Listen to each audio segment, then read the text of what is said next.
జరిగిన సంగమోత్సవం సందర్భంగా మనందరికీ తెలిసిందే ఒక దురదృష్టకరమైన సంఘటన. ప్రభుత్వ నిర్లక్ష్యం వల్ల ఆ రోజు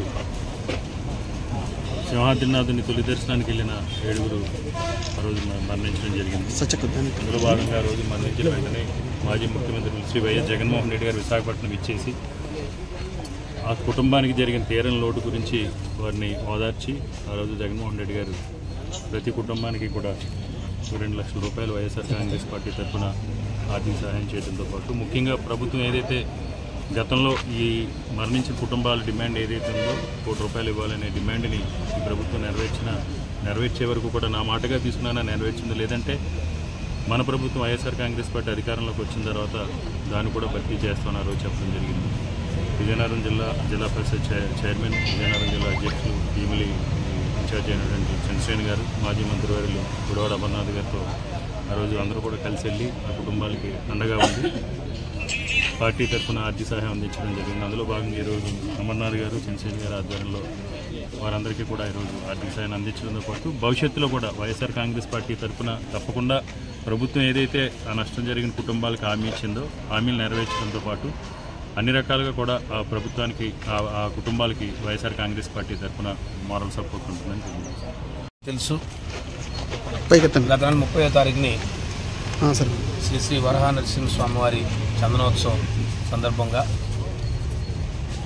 మరి సుమారుగా తెల్లవారుజామున దుర్ఘటమైన సంఘటన జరిగింది.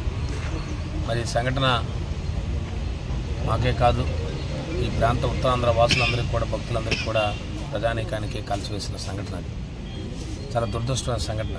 మరి ఆ సంఘటనలో సుమారుగా 7గురు ప్రాణాలు కోల్పోవడం, మరి అందులో ఎడ్ల వెంకటరావు గారు కూడా ఉదయాన్నే ఆ సింహాచలం తొలి దర్శనం చేసుకుందామని ఆ దివ్య దర్శనం చేసుకుందామని వెళ్ళడం, మరి ఆ సంఘటనలో వారు కూడా ప్రాణాలు కోల్పోవడం జరిగింది. మరి ఏదైతే ఆ రోజు గౌరవ మా పార్టీ అధ్యక్షుడు మాజీ ముఖ్యమంత్రి జగన్మోహన్ రెడ్డి గారు మరి సంఘటన జరిగిన వెంటనే ఆ కుటుంబాలను ఓదార్చడం కోసం ఆ రోజే వచ్చి వారిని ఓదార్చడం జరిగింది. ఆ కుటుంబాలందరినీ కూడా కలిశారు, వారి కుటుంబ సభ్యులను కలిశారు. వారికి ఎప్పుడు కూడా వైఎస్ఆర్ పార్టీ అండగా ఉంటుందని చెప్పారు. అదే చెప్పడంతో పాటు వారందరికీ కూడా పారితోషికం ఇవ్వాలి, ఖచ్చితంగా ఒక కుటుంబానికి ప్రభుత్వ ఉద్యోగం ఇవ్వాలి. ఎందుకంటే ఇవన్నీ ప్రభుత్వ హత్యలు, ప్రభుత్వ నిర్లక్ష్యంతోనే జరిగిన హత్యలు కాబట్టి వారు ప్రాణాలు కోల్పోయారు. ప్రభుత్వం సరైన ఆలోచితమైన నిర్ణయాలు చేయడం వలన, సరైన ప్రణాళికాబద్ధంగా లేకపోవడం వలన ఇవాళ ఇలాంటి సంఘటన జరిగింది. కాబట్టి ప్రభుత్వం దీనికి నైతిక బాధ్యత వహించి చేయాలని చెప్పి వారు డిమాండ్ చేశారు. ఒకవేళ ఈ ప్రభుత్వంగా చేయకపోతే ఖచ్చితంగా మనం వచ్చేది మన ప్రభుత్వమే. ఖచ్చితంగా తప్పకుండా ఏదైతే ఈ ప్రభుత్వం చేయగా మిగిలిన కార్యక్రమాలు కూడా చేస్తామని ఆ రోజు చెప్పారు. చెప్తూ వారు ఒక పార్టీ చెప్పారు, వైఎస్ఆర్ పార్టీ ఆ కుటుంబానికి అండగా ఉంటుంది. మా పార్టీ తరఫున 2 లక్షల రూపాయలు ప్రతి చనిపోయిన కుటుంబాలకి మరి వారి కుటుంబ సభ్యులకి అందజేయాలని చెప్పి వారు ఆదేశాలు ఇచ్చారు. ఆ ఆదేశానుసారం ఈరోజు నేను కానీ, నాతో పాటు మాజీ మంత్రులు అమర్నాథ్ గారు కానీ, మా విశాఖ జిల్లా పార్టీ అధ్యక్షులు కేకే రాజు గారు, అలాగే మిగతా మా వైఎస్ఆర్ పార్టీ నాయకులు, కార్యకర్తలు అందరం కూడా ఇవాళ పెద్ద ఎత్తున వచ్చి ఆ కుటుంబానికి ప్రగాఢమైన సానుభూతిని తెలియజేశాం.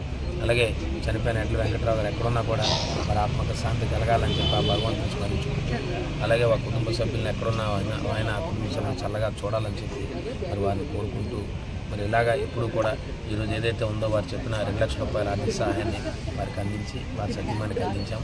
మరి తప్పకుండా వారికి చెప్పాం, వారి సతీమణికి వైఎస్ఆర్ పార్టీ ఎప్పుడు కూడా మీకు అండగా ఉంటుందని తప్పకుండా చెప్పాం. ఇవాళ ఈ ప్రభుత్వాన్ని డిమాండ్ చేస్తూ ఉన్నాం. ఏదైతే ఆ కుటుంబ సభ్యుల తాలూకా డిమాండ్ మేరకు ఏదైతే ₹1 పారితోషికం ఎక్స్గ్రేషియో ఉందో మీరు ఇప్పటికే 25 లక్షలు ఇచ్చారు, రిమైనింగ్ 75 లక్షలు కూడా మీరు ఇవ్వాలని, అలాగే ఆ కుటుంబ సభ్యుల్లో ఒక్కొక్కరికి ఎవరికైనా వారి కుటుంబ సభ్యులు ఎవరికైనా తప్పకుండా ఒక ప్రభుత్వ ఉద్యోగాన్ని కల్పించి ఆ కుటుంబాన్ని ఆదుకోవాలని చెప్పి ఈ ప్రభుత్వాన్ని డిమాండ్ చేస్తాం.